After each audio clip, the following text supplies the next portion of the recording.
tabiiy yo'l bilan teringizdagi barcha dog'lar Xudo xohlasa ketadi. Gidrokolon-terapiya muolajasi teridagi dog'larni haqiqatdan ham ketkazadimi?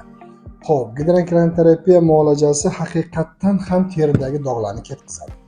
Oshqozon ichak traktidagi har qanday buzilishlar, har qanday toksinlar, har qanday zaharli moddalar qonga so'rilgandan keyin qachon qonga so'riladi? Ya'ni oshqozon ichak trakti normada ishlamasa, ichkaridagi zaharlar yig'ilib qoladigan bo'lsa, shlaklar yig'ilib qoladigan bo'lsa, buni hammasi yig'ilib turgandan keyin qon tomiriga so'riladi. Qon tomiriga so'rilgandan keyin barcha tanadagi terilarga, ayniqsa yuz qismidagi terilarga bu zahar toksinlar chiqib boradi va toshmalar va dog'lar paydo bo'ladi.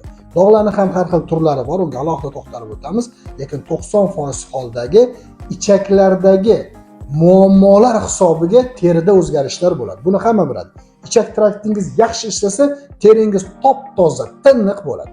Agar yaxshi ishlamasa, barcha zaharlar hisobiga bu narsa sizga dog'larni paydo qiladi. Biz gidrokolon-terapiya apparatimiz bilan sizni ichaklaringizdagi barcha zaharlarni, toksinlarni yuvib tozalab berganimizdan keyin tabiiy yo'l bilan teringizdagi barcha dog'lar Xudo xohlasa ketadi. Bunga ishonch hosil qilishingiz uchun bizning klinikamizga murojaat qilib, bu muolajani olishingiz mumkin.